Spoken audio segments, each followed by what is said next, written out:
100%।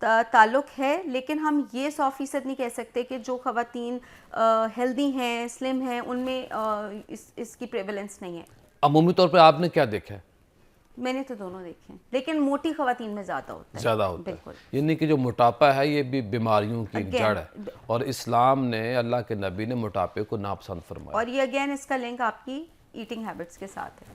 اب یہ بتائیے کہ آپ اگلے آنے والے دنوں میں کوئی این جی او بنائی ہے یا بنانے جا رہی ہیں، تاکہ یہ بہت بڑا کام ہے، اور آپ باقی ڈاکٹروں کو کیسے ملائیں گی، یا سوسائٹی سے آپ ہم سے یا باقی لوگوں سے سپورٹ کیا چاہتی ہیں؟ سپورٹ ایک تو یہ آپ کے پلیٹ فارم کے توسط سے جہاں جہاں میری آواز پہنچ سکے، جہاں جہاں آپ لوگ مجھے لے کر جانا چاہیں، اور ڈیفینیٹلی میں نے جس نے آپ کو کہا، میں چاہوں گی کہ جو ہماری گورنمنٹ ہے وہ ایٹ لیسٹ، کیونکہ جو ہماری پاپولیشن ہے نا وہ 59% فیمیل ہے، اٹس میجورٹی، تو اس کو سیریسلی لیں۔ 1 in 9 is a big figure, اور نیشنل لیول پہ ایک breast cancer control program, prevention program ضرور لانچ ہونا چاہیے۔ اب آخر میں یہ بتائیے کہ دیہات کی خواتین کے لیے آپ کیا کر سکتی ہیں؟ ان کے لیے کیمپس لگنے چاہیے، اور ہر مہینے لگنے چاہیے؟ ہر مہینے لگنے چاہیے، اور وہاں پر mobile at least mammogram machines ہونی چاہیے، اور اسکریننگ کیمپس کا اہتمام کرنا چاہیے، اور جو آپ کے جتنے بھی فیمیل سرجنز ہیں ان کو انگیج کیا جائے، کیونکہ دیکھیں اس کا ایک ڈیٹا بیس ہونا چاہیے،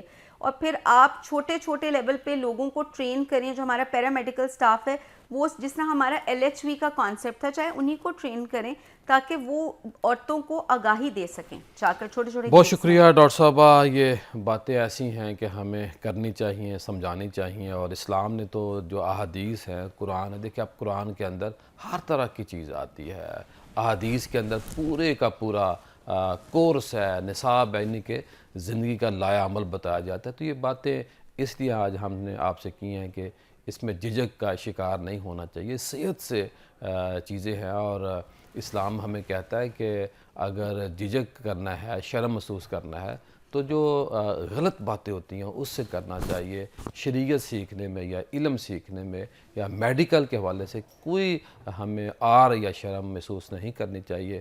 میں اپنی بہنوں بیٹی سے کہوں گا کہ آپ اپنے چیک اپ کو ترجیح دیں، جان ہے تو جہان ہے۔ جب کسی ایک کو یہ تکلیف ہوتی ہے تو پورے خاندان کو، جتنے خاندان کے آگے جو لوگ ہوتے ہیں وہ بھی اس پین کو محسوس کرتے ہیں۔ اب یہاں ہم نعت رسول مقبول سنتے ہیں، میں اویس رضا صابری سے کہوں گا کہ وہ ہمیں نعت رسول مقبول سنیں، اور نعت کے بعد جب دوبارہ آپ سے ملاقات ہوگی تو انشاءاللہ ہم علماء اکرام کا جو پینل ہوگا اس کے اوپر ہم نے ڈسکس کرنی ہے، اور بڑا اچھا موضوع ہے۔ موضوع کیا ہے کہ اسلام کے اندر آباد کاری، اسلام کے اندر نئے شہر آباد کرنے کا جو اللہ کے نبی نے حکم دیا تھا، اس کے اوپر ہم بات کریں گے۔ یہ باتیں اس لیے ہیں کہ ہم ماڈرن موضوعات کو لے کے آتے ہیں، سوسائٹی کے جو چھپے ہوئے اور اہم موضوع ہیں اس کے اوپر ہمارے اس پروگرام کا حصہ بنتا ہے۔ نیوز 1 TV 1 وسیب کے اوپر ہمیں آپ دیکھ رہے ہیں، سن رہے ہیں۔ ملتے ہیں مختصر بریک کے بعد۔ کیا بتاؤں کہ کیا مدینہ ہے، کیا بتاؤں، کیا بتاؤں کہ کیا مدینہ ہے، کیا بتاؤں کہ کیا مدینہ ہے، بس میرا مدعا مدینہ ہے، کیا بتاؤں، اٹھ کے جاؤں کہاں مدینے سے، اٹھ کے جاؤں کہاں مدینے سے، یا کوئی دوسرا مدینہ ہے، یا کوئی دوسرا مدینہ ہے، کیا بتاؤں اس کی آنکھوں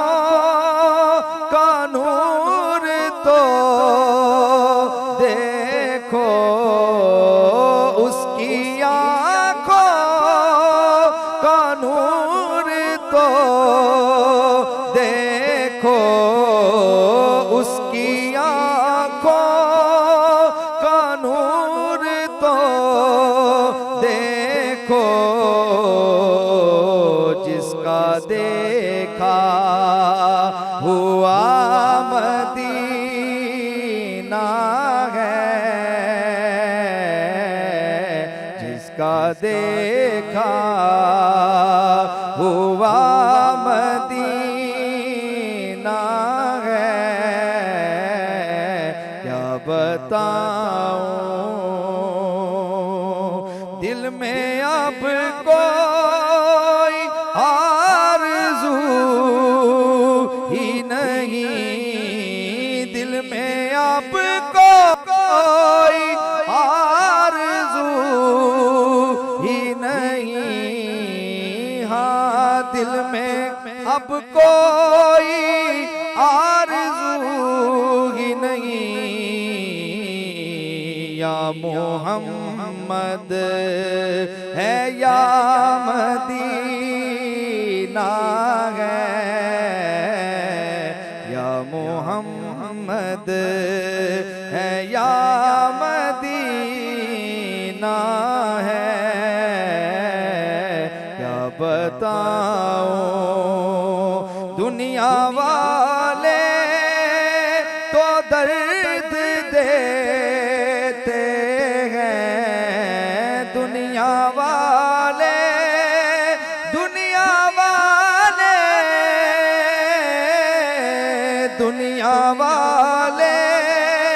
تو درد دیتے ہیں پیار دیتا تو بس مدینہ ہے پیار دیتا تو بس مدینہ ہے کیا بتاؤں کہ کیا مدینہ ہے کیا بتاؤں دل فدا ہے مدینے والے پر دل فدا ہے مدینے والے پر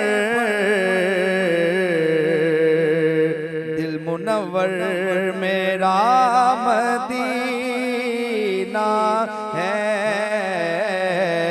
دل منور میرا مدینہ ہے کیا بتاؤں کہ کیا مدینہ ہے میرا مدام مدینہ ہے کیا بتاؤں کیا بتاؤں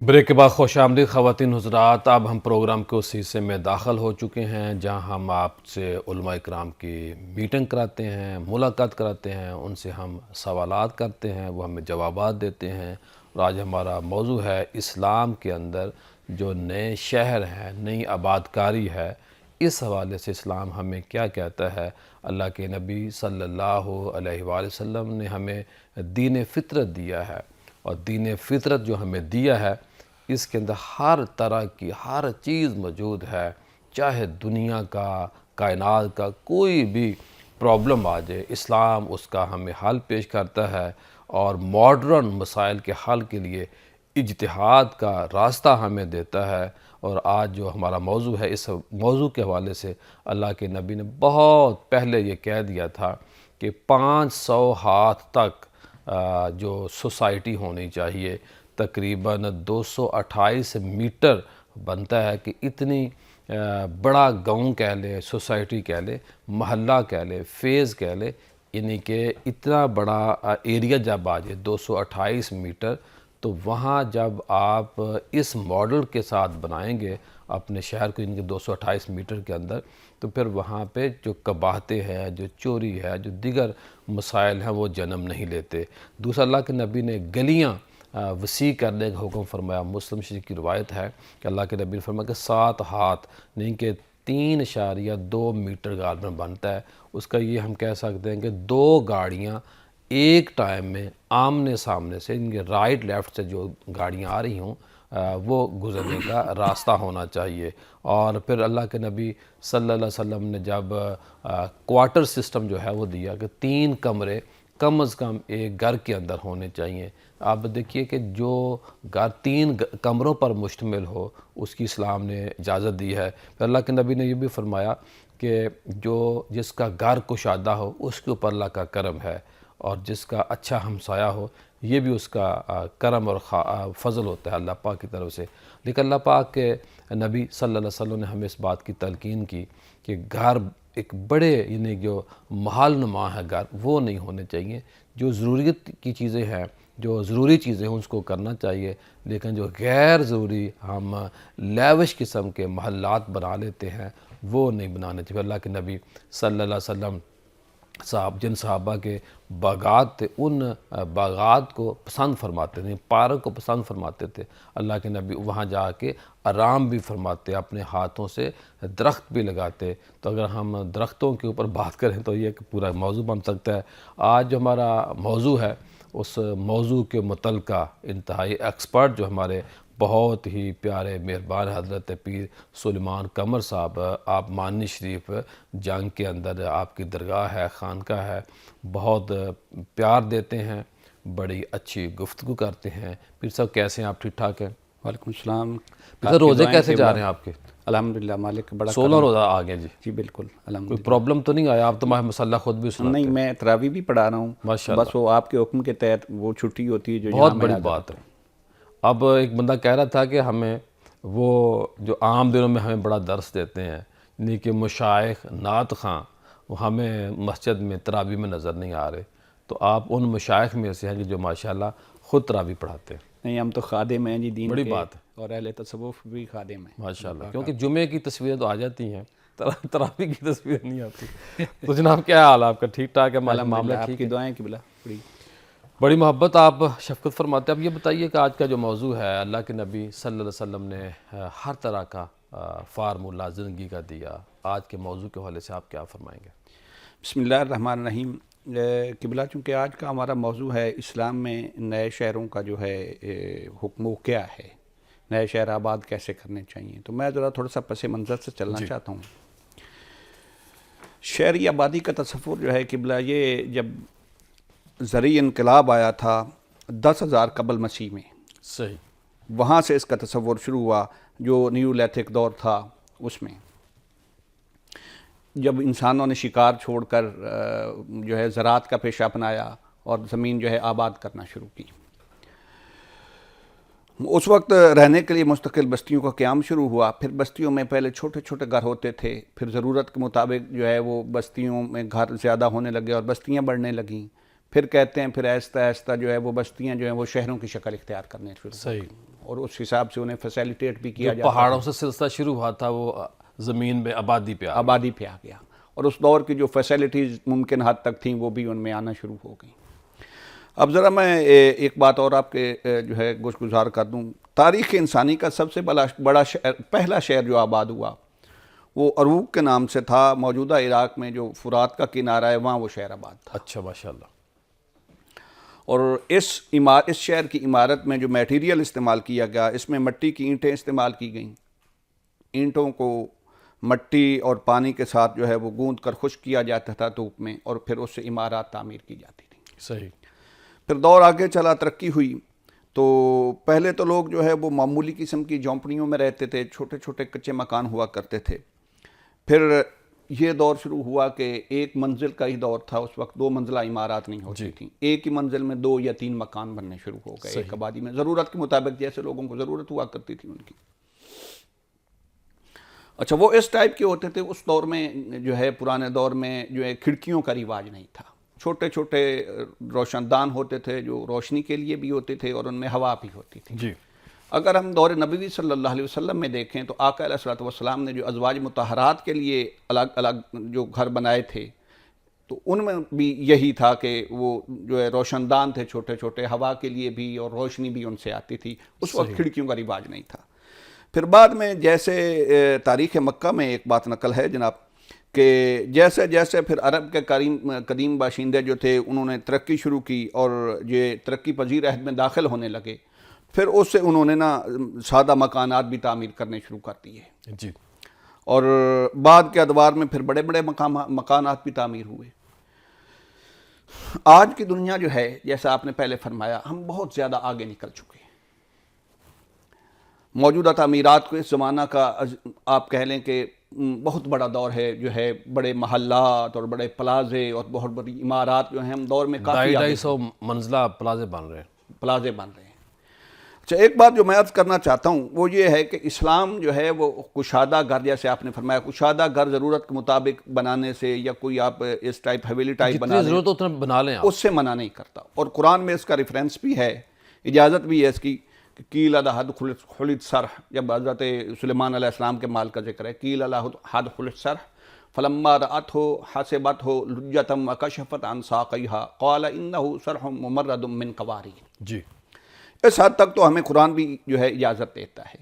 اب تھوڑا سا میں نا جو پرانی تہذیب کے مکانات تھے اس طرف چلنا چاہتا ہوں۔ جی، پرانی تہذیب، مصری تہذیب کی طرف اگر ہم جائیں، مصر کی تہذیب جو ہے یہ بہت پرانی ہے، تو اس میں 2 قسم کی عمارات بنائی جاتی تھی۔ ایک قسم کے مکانات رہائشی ہوا کرتے تھے جن میں بھوسا، تنکے اور آپ کہہ لیں پانی شامل کر کے اینٹیں خشک کی جاتی تھیں، وہ بنایا جاتا تھا، ان سے مکانات تعمیر کیے جاتے تھے۔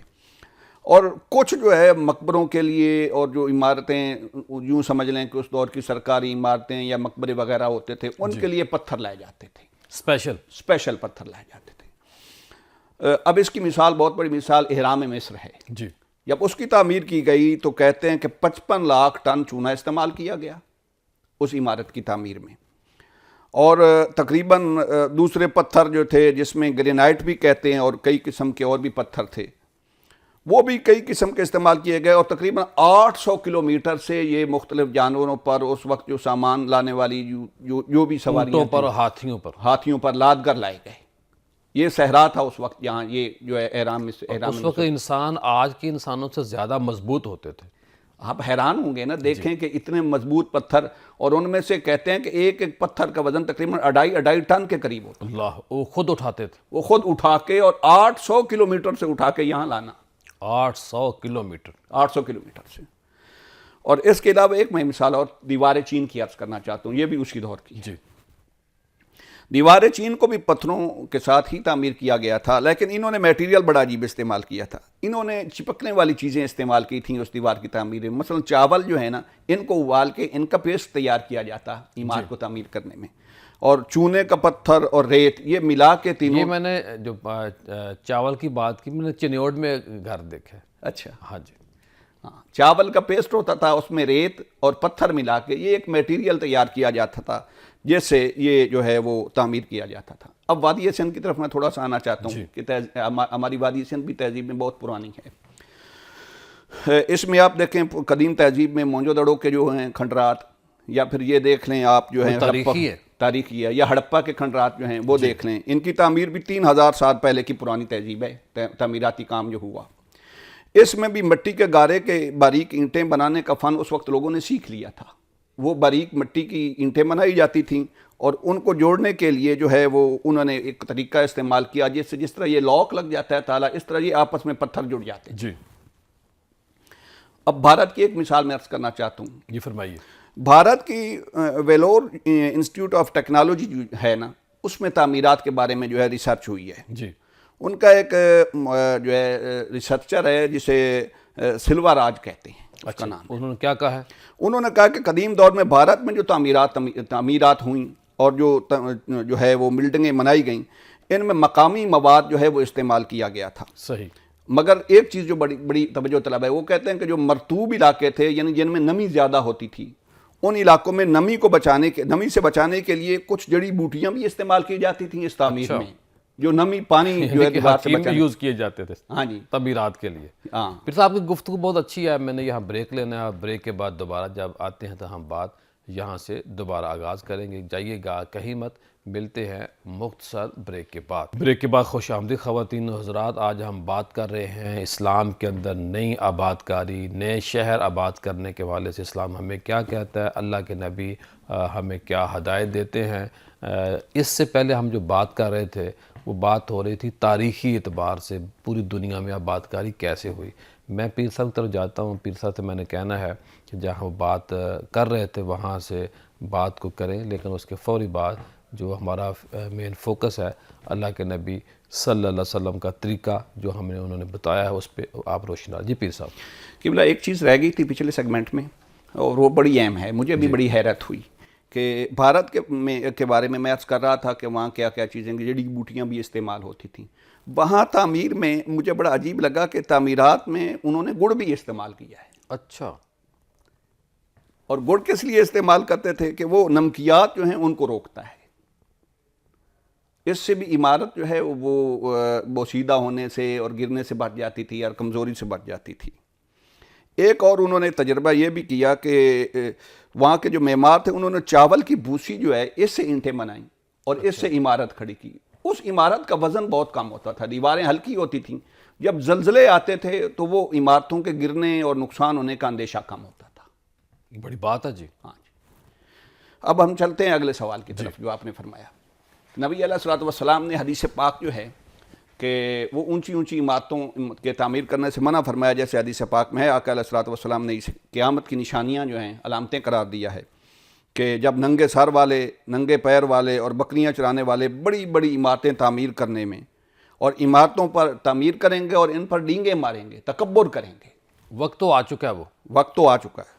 تو فرمایا سمجھو پھر قیامت قریب آ گئی ہے.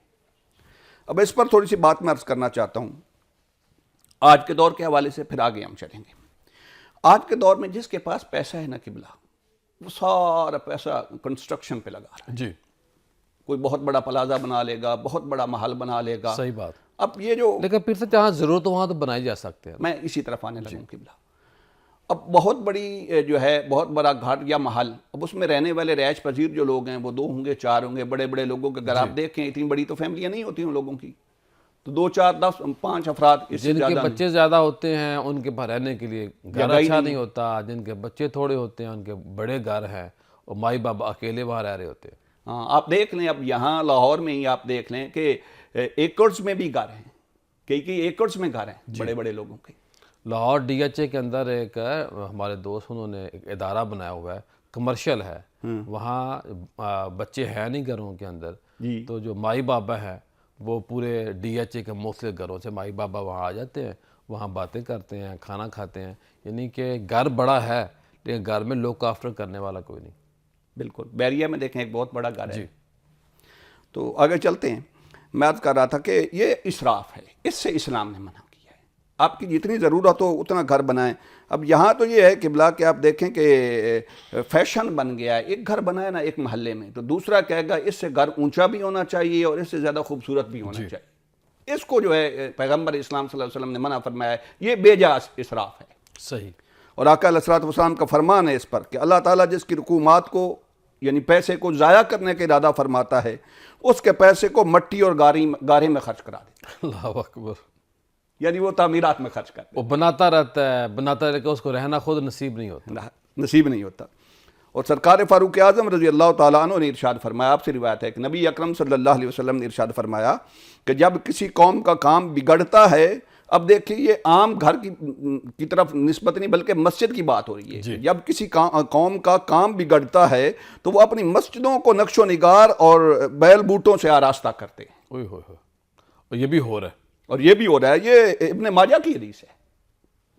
یہ سب کچھ ہو رہا ہے. یہ سب کچھ ہو رہا ہے. پھر قیامت تو آنے والی ہے.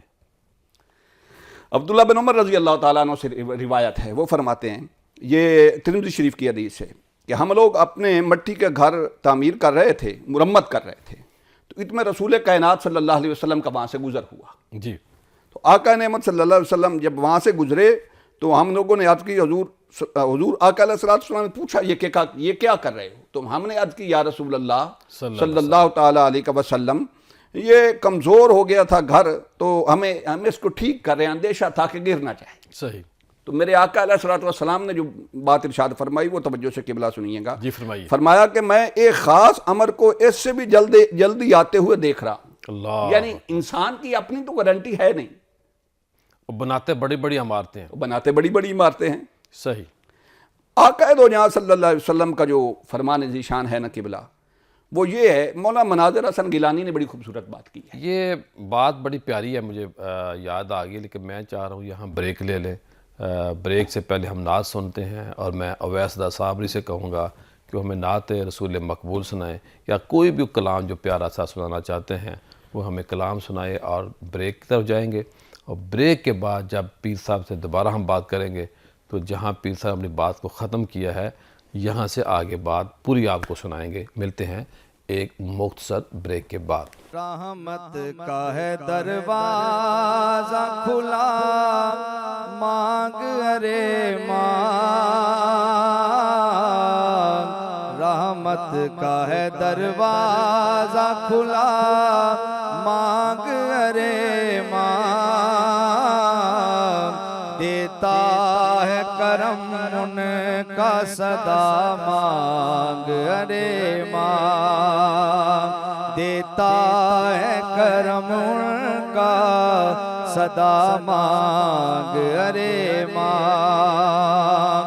آ جائے گا ایک روز بھی طیبہ سے بلاوا، آ جائے گا ایک روز بھی طیبہ سے بلاوا، آ جائے گا ایک روز بھی طیبہ سے بلاوا.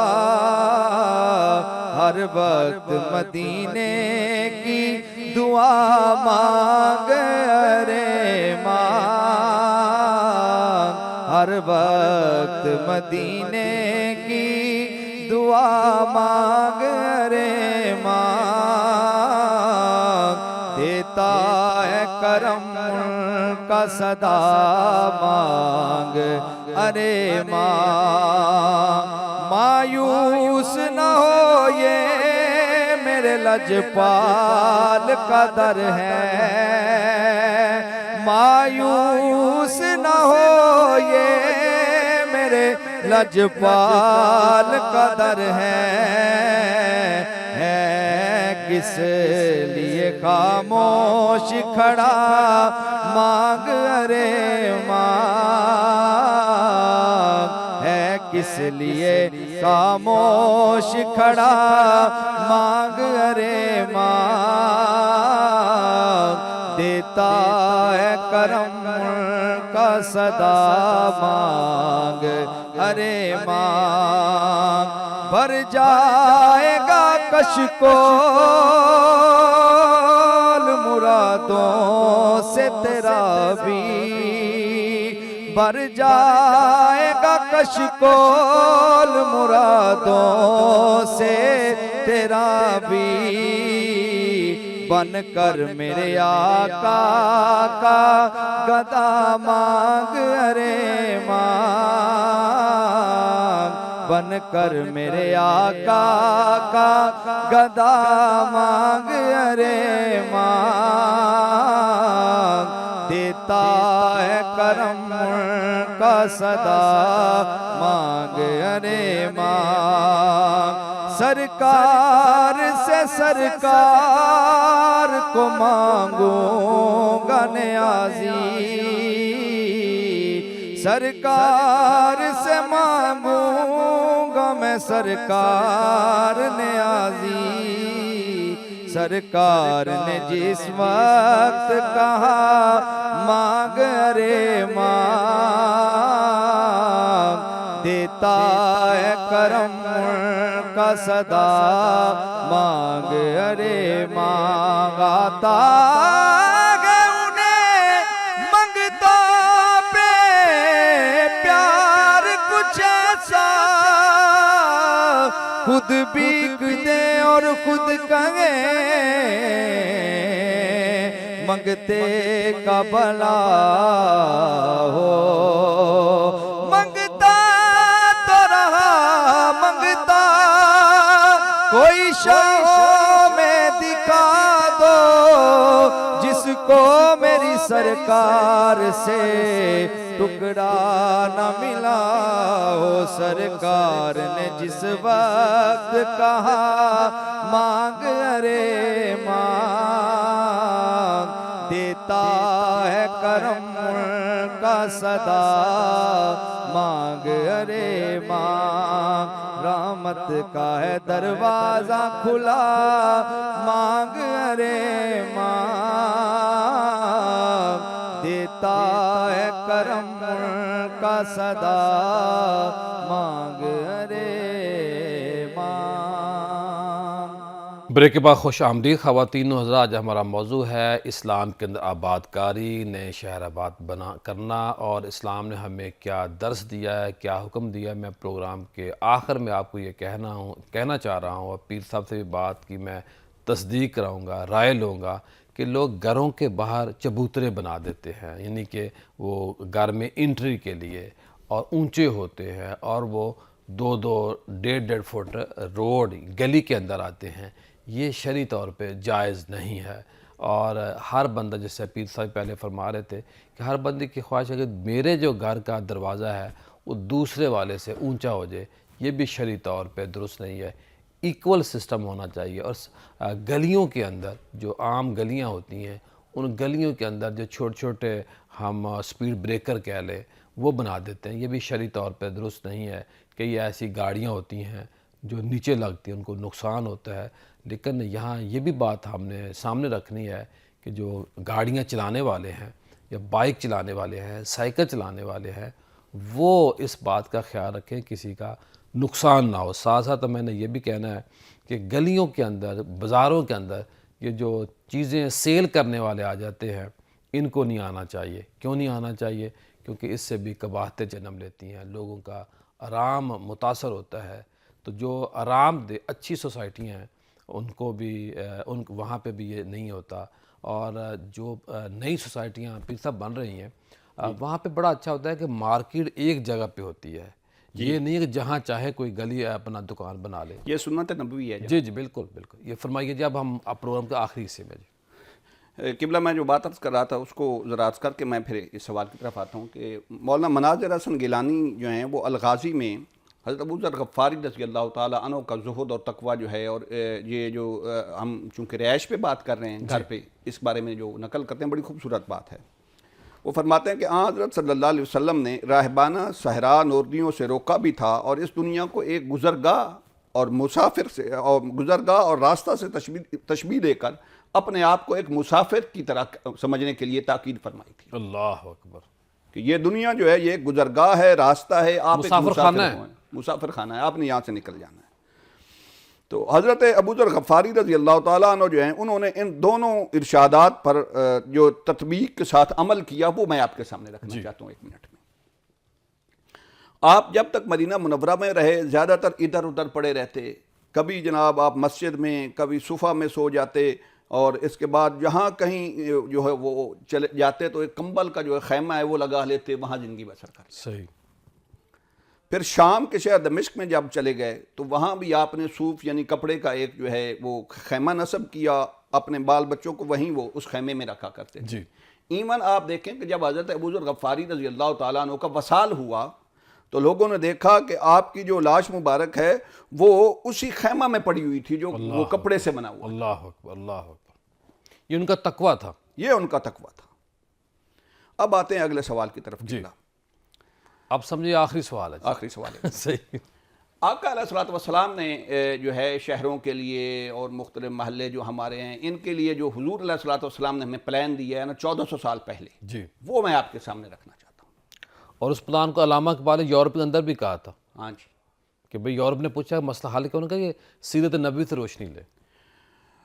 آقا علیہ الصلوۃ والسلام نے جب مدینہ المنورہ ہجرت فرما کے آپ تشریف لے آئے مکہ المکرمہ سے، تو حضور علیہ الصلوۃ والسلام نے مدینہ کی آبادی کے لیے بہت سارے قواعد و ضوابط جو ہیں ان کو جو ہے وہ متعین کیا اور ان پر امپلیمنٹ بھی ہوا۔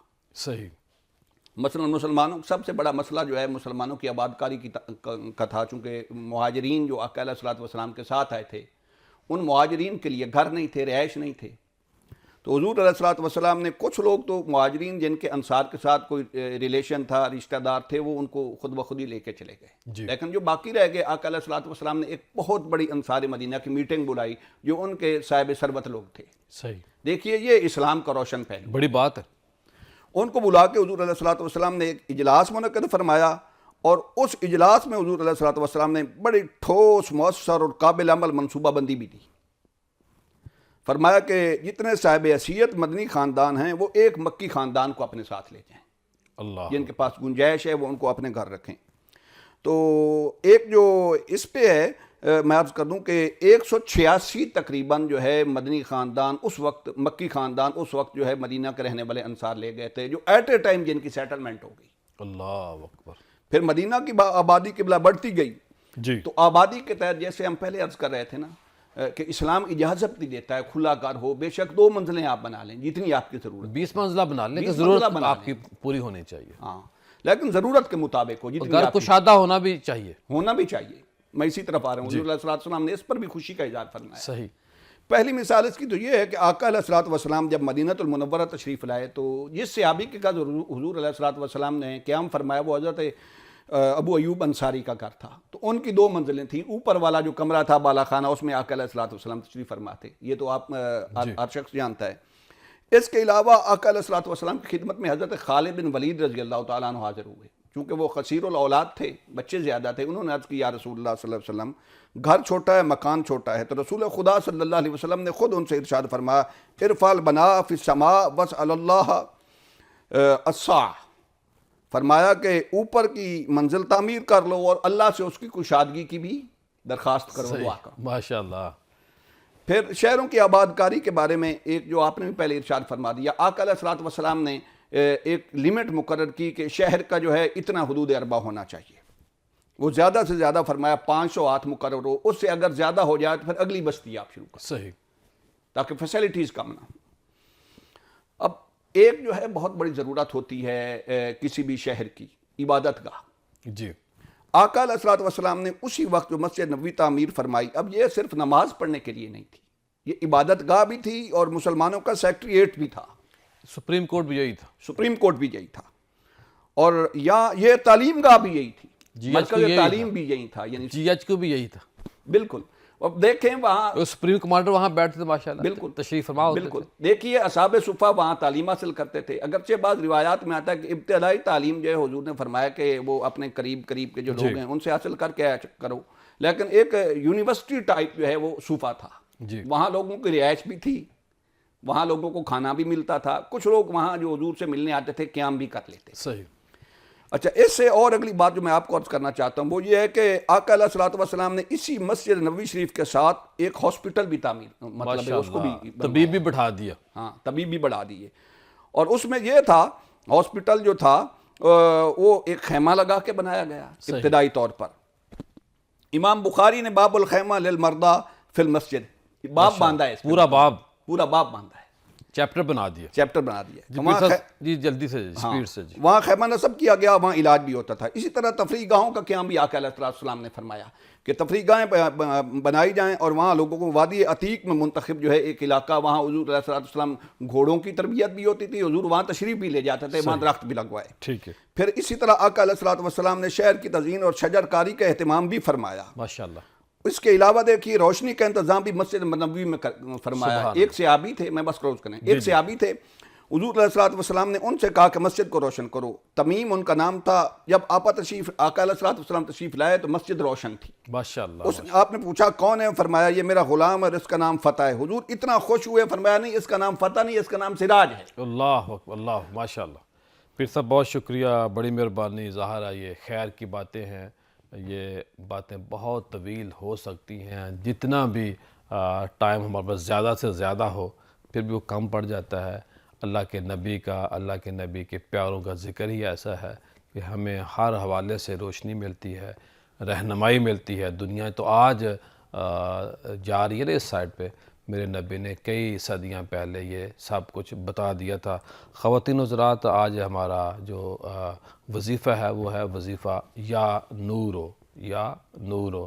نماز فجر اور نماز عشاء کے بعد 313 بار پڑھنا ہے اور آپ کو نور الہیہ حاصل ہوگا. جو سیاہ دل ہوتے ہیں, جو سخت لوگ ہوتے ہیں دل کے, اگر یہ چاہتے ہیں کہ ہم نیکی کی طرف جائیں تو وہ اس وظیفے کو پڑھے. جو لوگ مایوسی کا شکار ہوتے ہیں ان لوگوں کو یہ وظیفہ پڑھنا چاہیے. جو لوگ چاہتے ہیں کہ ہمارے چہرے پر